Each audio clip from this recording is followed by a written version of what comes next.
所以我是杀人了。是的，你杀人了，但最终还要等法院的审判。别等了，现在就判吧。我的婚姻早就死了，我去年做成轮椅，我的人生也等于死了。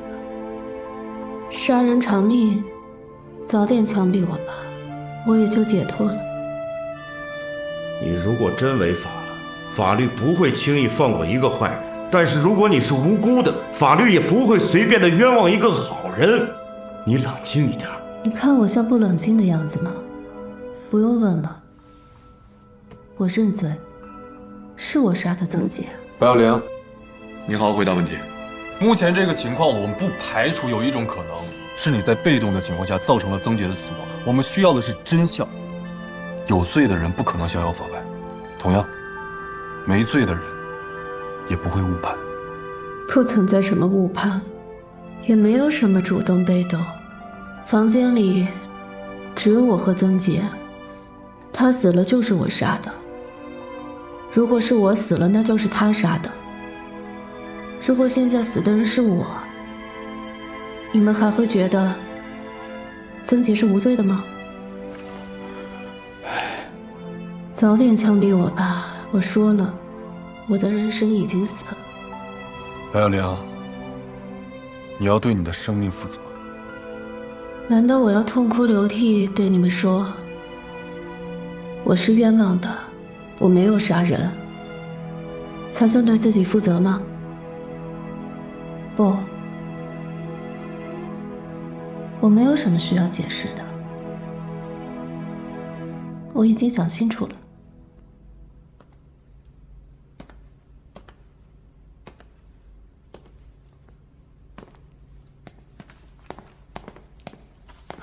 怎么了你？报了那么多案子，真没见过这样的，连替自己辩护一句都不肯。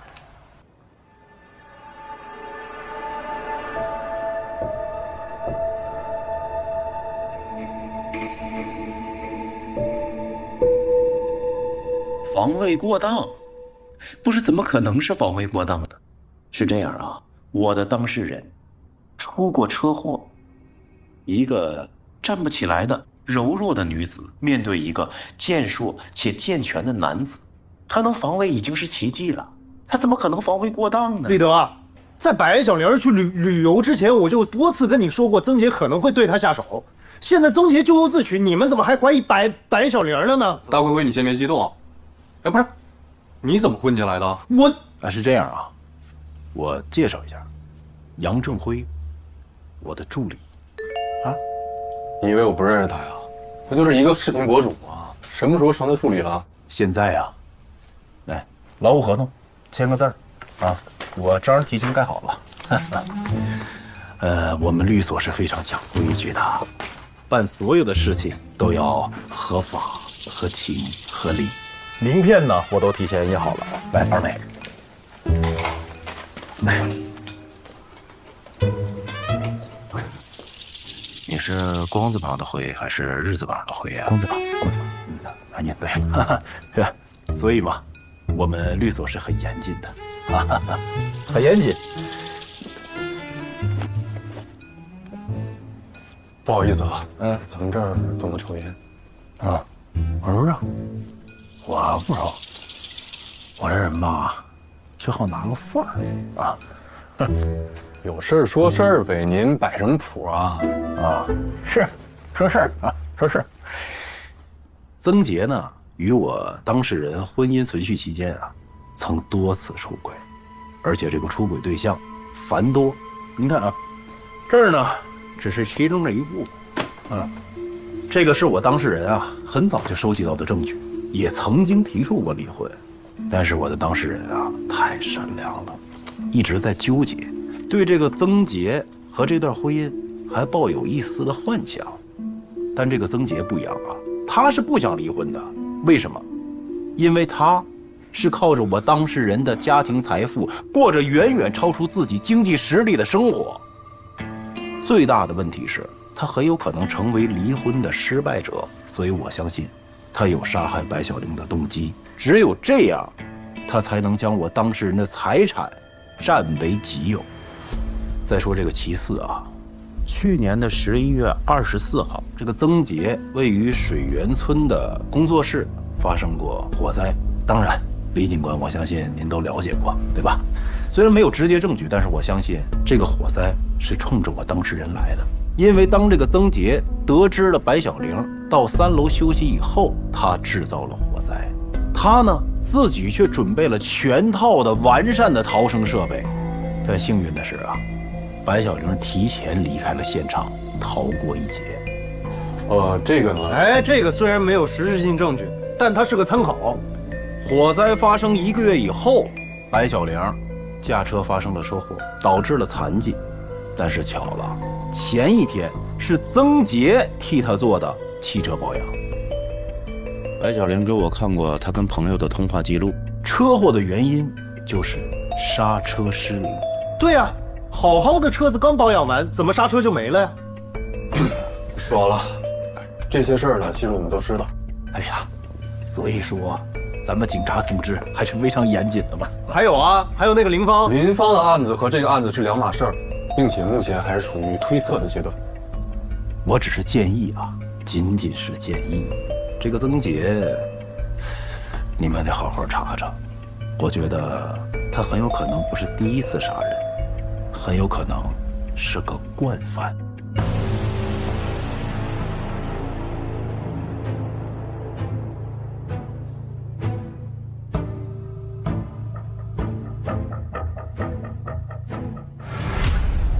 曾杰死了？对。那还真是可惜了，没能受到法律的制裁。可问题现在是白小玲有一些麻烦，法院多半会判她防卫过当。他反正有的是钱，你让他请个律师帮他。也不律师，但律师不是全能的呀。我是想，如果这个时候能把林芳的事情弄清楚了，多半会对这个案子有帮助的。你想让林珊去报案？如果是这样，那当然最好。我们先不说林珊她认不认这件事情，就算他认了，就算让他去，他要怎么说？你是想让他自首是吗？你想让他去，你就自己去找他吧。这件事情我做不到，我也不知道怎么做。哎，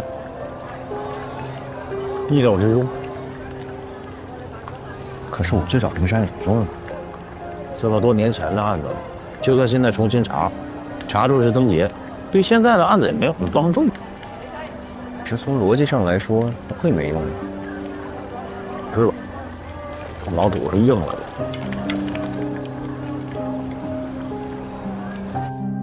哎，今天的糖藕鲜得很，尝一下吧，尝一下。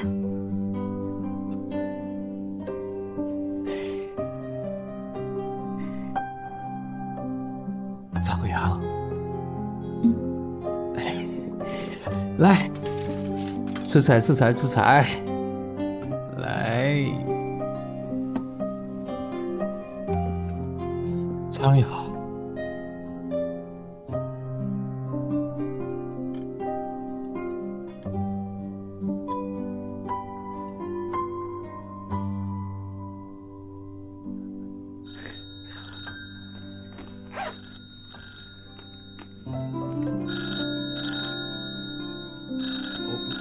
我接过电话哦。喂，你是哪个？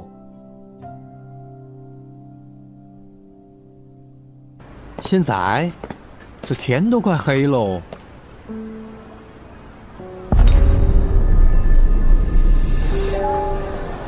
你来草荣本来应该请你吃家大饭店，没想到忙这么晚。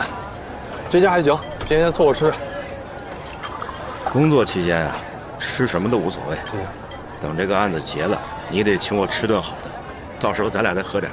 喝一顿。当年呀，我跟你哥上大学的时候，有事没事就偷着跑出去喝顿酒，那才有意思。真的？我跟我哥都没喝过酒。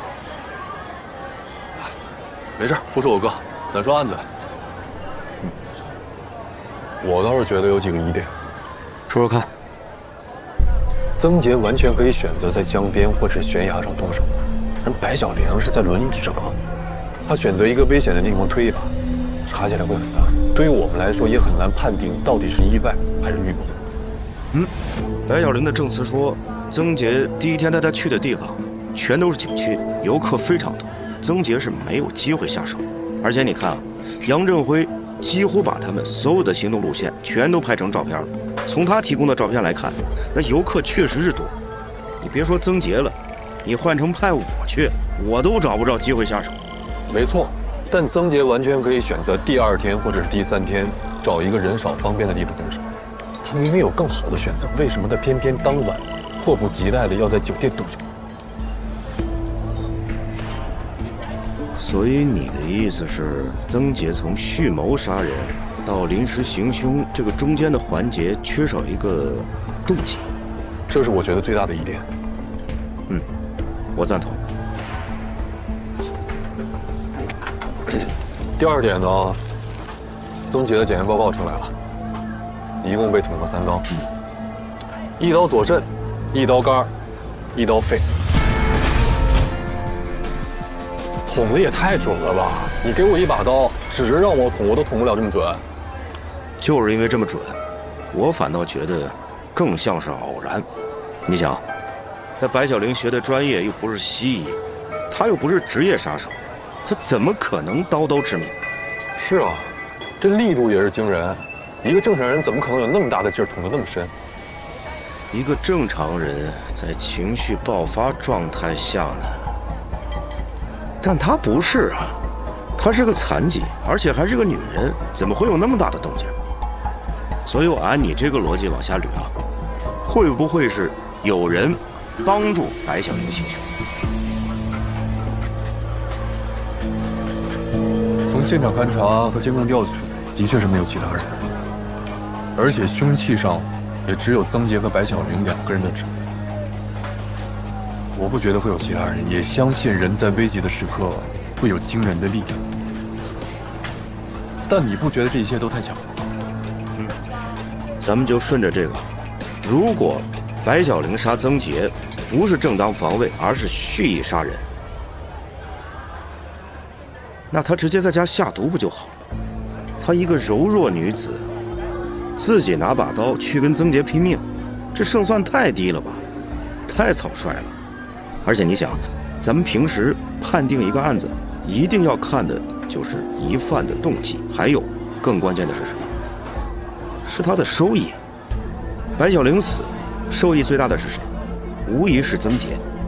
白小玲一死，他家的钱可都是他的，他家的房子、车，那之前可都是在白小玲一个人的名下。反观白小玲呢？如果曾杰死，他能得到什么？房子、车、钱，那本来就是他的。只有一个动机，曾杰以前有出轨的行为，但他犯不上因为这点事儿就跟曾杰拼命，鱼死网破，然后给曾杰陪葬吧。咱们之前审他的时候，审讯情况、现场证据都指向正当防卫，可他呢？他什么态度？他连辩解都懒得多说一句。从白小玲的状态来看，的确不像是故意杀，但我就是觉得不对劲。有疑问是好事，有疑问咱就接着查，但是这中间有很多地方已经很明显了，咱就别自己给它复杂化了。那个白小玲那个律师张野，我贼看不上他，但是人家说的话是有道理的，都说得通，对吧？是。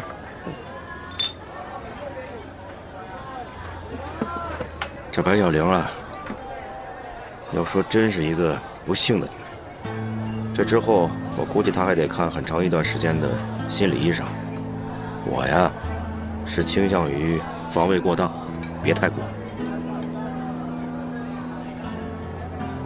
嗨，你要真觉得心里不踏实啊，咱们就再审她一次，把张野说的那些事全都了解清楚，然后再审一次，再去看看白小玲什么态度。是，肯定要再查的。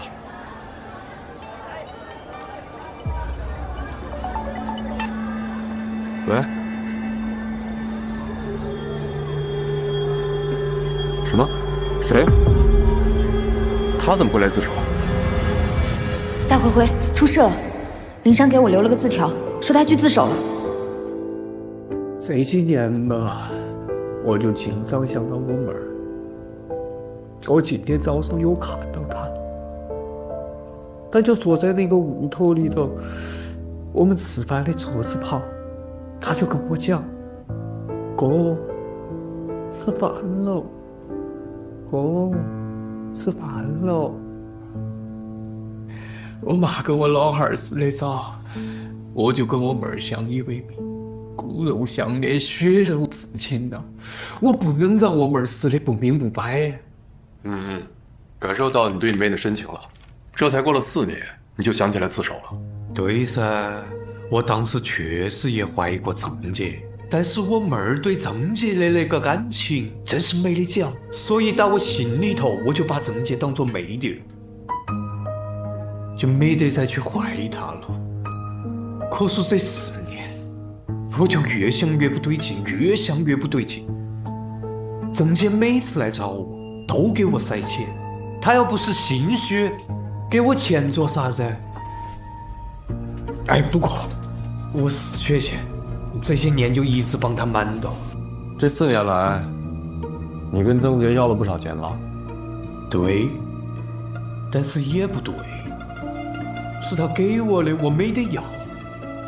真的，我妹儿出事儿那天，郑杰拿钱来我这儿，说我养我妹妹这么长时间，妹妹现在没得了，那哪个来养我嘛？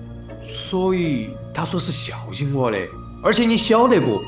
我妹儿跟他结婚的时候，分钱彩礼没得。真的，你是不晓得我妹儿长得那个怪哟，跟个明星似的。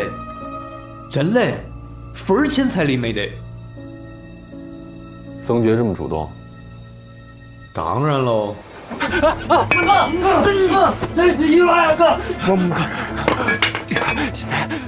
现在跟以前不一样了。你看我的作品都已经获奖了，很快就赚大钱。到时候好好孝敬你，哥，我好好孝敬你。你给我爬起！我还指望你赚钱，我妹儿的所有积蓄都给你了，我还指望你养我。哥，相信我，相信我。你看，现在跟以前真的不一样了。你看，我已经都留校了，我作品也拿奖了，那不很快就能赚到钱了吗？那你是怎么今儿就突然间想起来要大义灭亲的？大义灭亲？灭哪个？灭你妹夫。我呸！不是陪你啊，我是说啊，他抛弃我妹儿跟你有钱的女的结婚之后，跟我就不亲，一点关系都没有。如果按照你说的是曾杰杀害了林芳，我们要是把曾杰给刷了，以后你跟谁要钱啊？我要啥子钱？那是他还我的钱，那就当他还我彩礼钱了。我看得上他那一点点钱。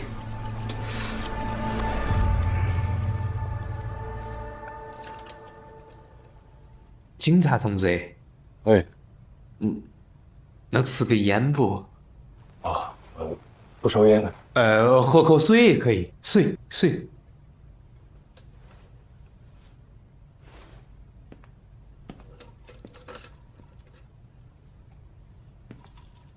你说你这事儿呢，4年前的事儿了。林芳的死亡证明还有户籍销注都是你去办的。你现在要自首包庇杀人，可现在除了口供什么都没有。林芳的尸体呢？法医鉴定看过没有？这就是我为啥子来自首的原因。郑杰这皮娃儿把我妹儿给买了。我妹儿现在在哪儿了？你给我带回来！我忘了呀，哥。你敢把我妹儿扔到三哥哥里头？买了，哥，买了。我当时可能把一个人扔山里啊，哥。买好了。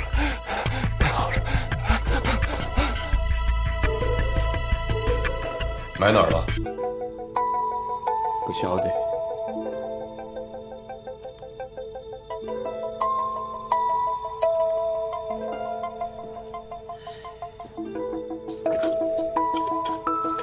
你说你连买哪儿都不知道，就敢相信你妹是心脏病突发意外死亡？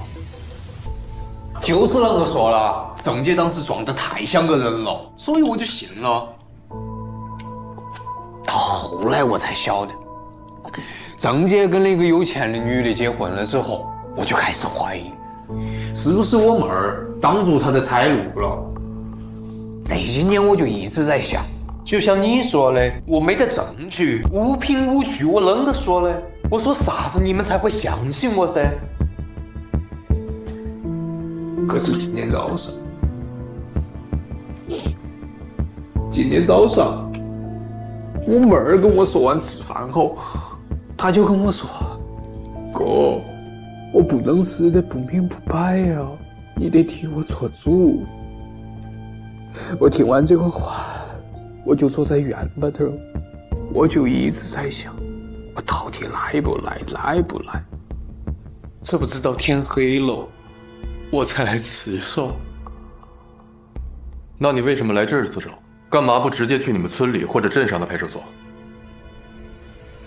说话。郑姐在曹荣啊，你们方便抓她噻。那你知道曾杰把林芳的尸体埋在哪儿了吗？具体我不晓得，但郑姐当时注册的公司应该有记录。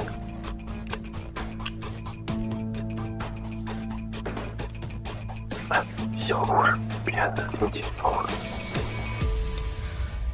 张小红刚发消息给我，说灵山居然去自首。你不觉得奇怪？是挺奇怪的。曾杰刚出事，灵山就跑过来提林芳，他是怎么知道？是啊，他是怎么知道的？怎么？你怀疑我啊？我不怀疑你，怀疑谁？在这个案子里，知道林山的人，也就是你和曾杰，不是你那哪是曾杰？托梦给他。你这样就没意思了啊！先不说有没有意思，就说你有没有这动机。我肯定是有的呀。李警官，在白小玲去旅游之前，我已经无数次的提醒过白小玲会出事。大哥，现在出事的是曾杰。废话，曾杰要是不动手上，他能被反杀吗？你真的觉得他是反杀，是被动反击吗？我不用觉得，真相摆在那儿。这不是真相，这是表象。大贵，你是怎么了？你是被白小玲洗脑了吗？没错，你这些天一直在调查曾杰。曾杰之前做的很多事情，包括林芳在内，你的判断、调查和推断都是完全没有问题的。但是现在曾杰的死明显有很多的疑问，你怎么能视而不见呢？我没有视而不见，我是讲逻辑的。逻辑也是有漏洞的，好吗？李德，在这个案子发生之前，你我都清楚曾杰不是个东西，白小玲是个受害者。怎么到了这个时候，你反而不坚定了呢？曾杰要带白小玲去旅游，你我都知道他要干什么，这个逻辑支底就足以支撑这个真相。首先，我要的是证据，在这个案子，证据、动机是最关键的。其次，我当然希望白小玲是正当防卫，因为我知道曾杰不是一个真正意义上的好人，但并不能因为他是坏人就可以不明不白的死去。最后，我是警察，你要的是逻辑，但我要的是公义。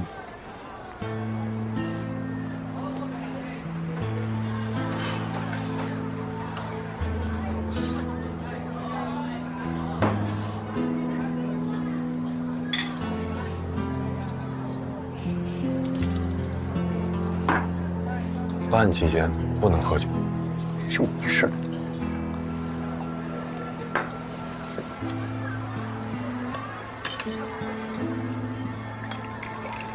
那个，你给我透露透露呗，你明天和张野去找白小玲，准备聊什么？还能聊一些什么？就是让他别紧张，这个案子基本没什么变数，肯定是正当防卫了。现在要界定的就是防卫过当还是不过当。那我跟你说好啊，这个案子我肯定要继续查下去，把所有的疑点全部解决清楚。行，你科学严谨，你刚正不阿，你查呗。顺便跟你说个事儿，白小玲她现在啊，身心状况都不太好。能好才怪。是，换了谁碰到这种事儿，肯定都会情绪失控、心态消极的。我是担心她的身体状况会不会越来越差。应该没事，他挺坚强的，查清楚就好。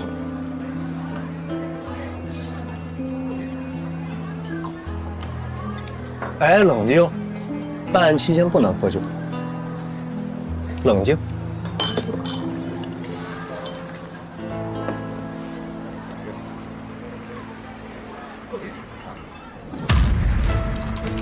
曾杰，曾杰，你听说了吗？还大学教授呢，还被包养过。天哪，还是女学生呢，衣冠禽兽啊！是不是你们学校的？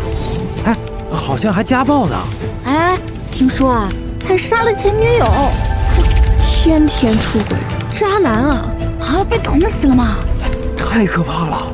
哎，这事儿果不其然在网上引起了讨论。现在什么博主啊、公众号啊、微博呀，都在转发这事儿。现在这个信息速率太快了，说不定这是好事儿。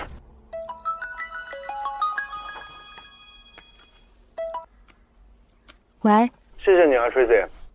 谢我？谢谢你帮我说服灵山，没想到最后还是你帮了我。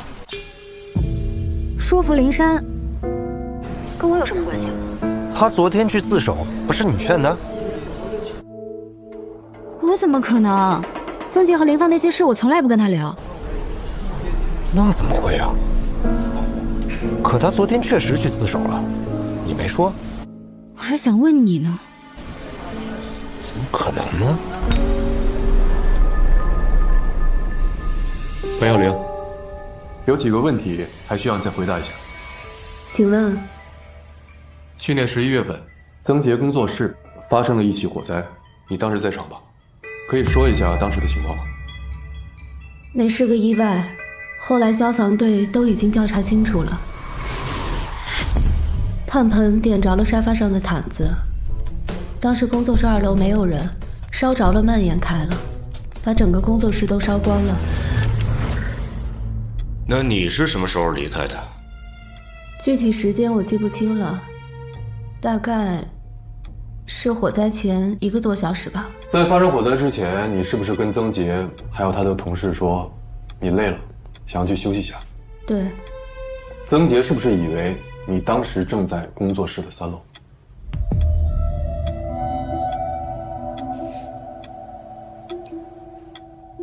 我是回家了，得知失火后才赶过去的。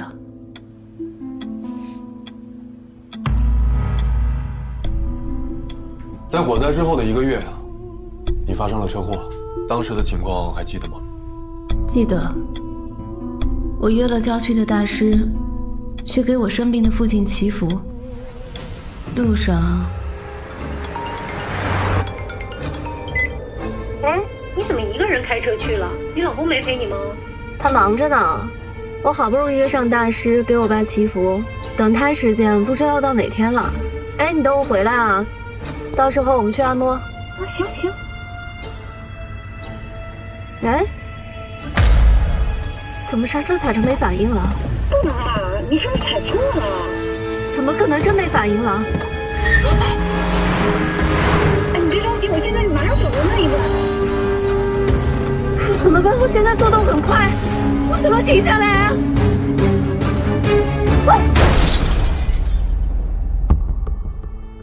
在出事之前，曾杰曾经带着那辆车去做过保养，对吗？对。白小玲，曾杰工作室的火灾和后来造成你残疾的车祸，你有没有想过，这2者之间其实是有联系的？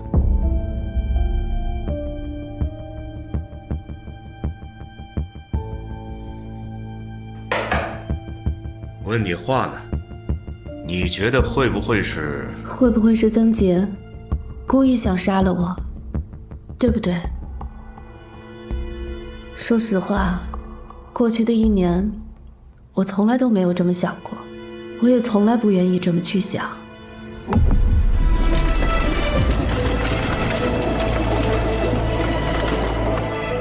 你是我丈夫，是我选择要共度一生的男人。我们在一起的时候，大家都劝我不要选他，因为他家境贫寒，配不上我。因为他只是一个收入微薄的老师，一个赚不了多少钱的陶艺家。但我义无反顾地选择了他。我用我家的钱给他做工作室，让他的才华得以展露。我不遗余力地资助他参加各种比赛，让他崭露头角。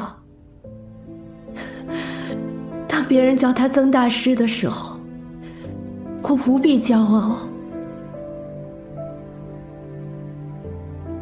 我所做的这一切，都是因为我爱他。我想把一切都给他。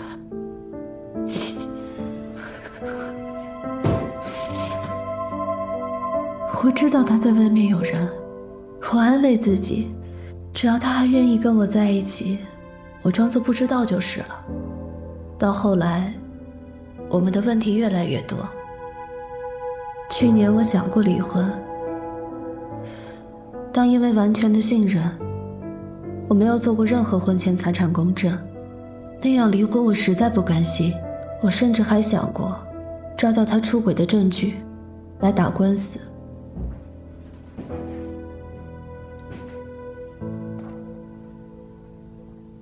先喝点水。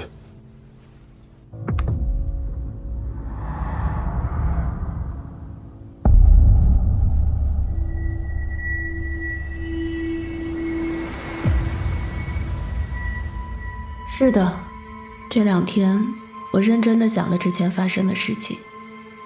工作室失火那晚，曾杰一定以为我说休息是去3楼休息了。他送朋友离开，失火的时候他甚至都不在2楼，他在窑炉那边忙活。等他发现失火上楼去找我的时候，如果我真的在3楼，怕是已经被烧死了。当时我赶去现场，得知他戴着面罩裹着防火毯，我还觉得万幸。现在你们让我怎么觉得？普通人谁会随时准备这些东西？车祸也是，出发前我的车只有曾杰送去保养过，我不确定车有没有被动过手脚，但我可以确保的是，我不会犯油门刹车踩错的低级失误。我是跑过拉力赛的。是的，曾杰一直都想让我死。这次旅行，他就是想让我彻底的从他生活里消失。相比离婚，我死了他的收益会更大，连我的钱都是他的了。他对我真的是毫不留情啊。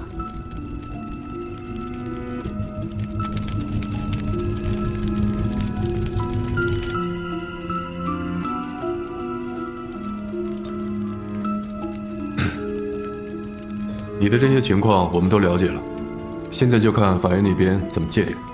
至于是不是防卫过当，还需要进一步的研判。不过，如果曾杰是预谋杀人的话，在你们旅行的时候，曾杰选择在山崖或者是江边动手，应该会更容易。事发之后，他依然可以用意外来掩饰。你觉得他为什么会选择在房间动手？这样做的话，即使得逞了，也很难逃出法律的制裁。他有这么蠢吗？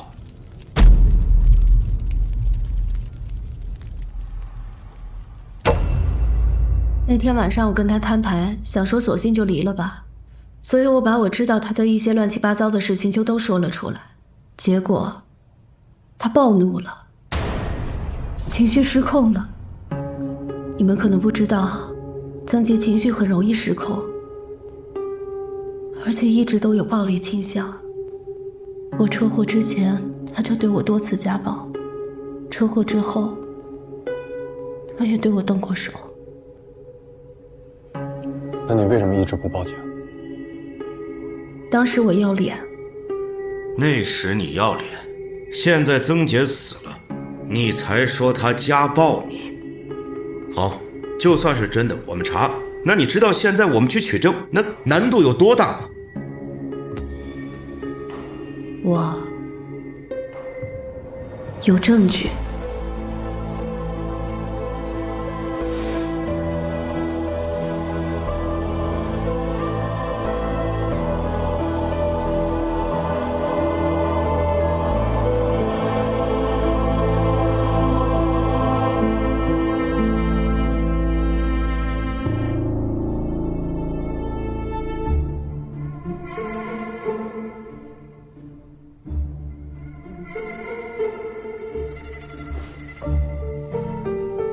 我答应的事情肯定会做噻，我是讲信用的。好，那个尾款你啥子时候？只要你把证据和林芳的事情告诉警察，到时候我会联系你。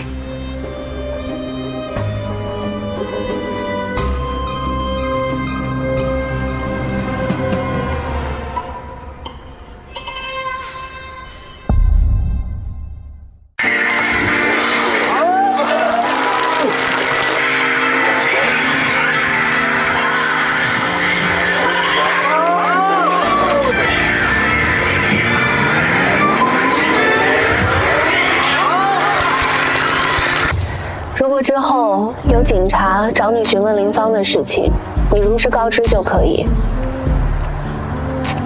就在。我好像还没说完。好，我就说你懂得喝嘛，确实不一样。昨天是危地马拉水洗，今天是完了。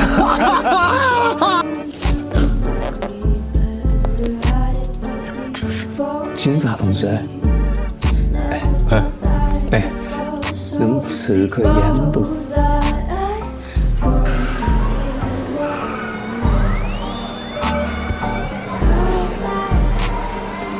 ？sorry， 对不起，人人都能吃大姐赏的饭吗？白小莲，我告诉你，你要是不想过，咱们就都别过。曾经你居然敢拿刀对着我！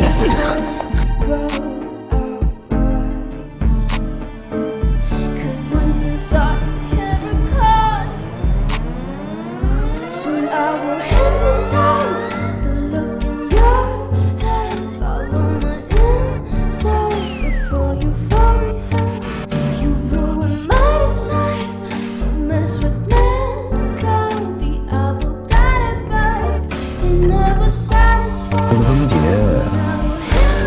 你得好好查查。我觉得他很有可能不是第一次杀人，很有可能是个惯犯。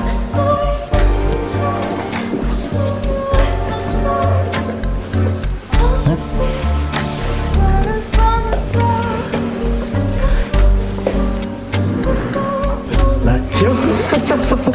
我说去休息，是去3楼休息。他送朋友离开，失火的时候，他甚至都不在2楼，他在摇铃边上休息。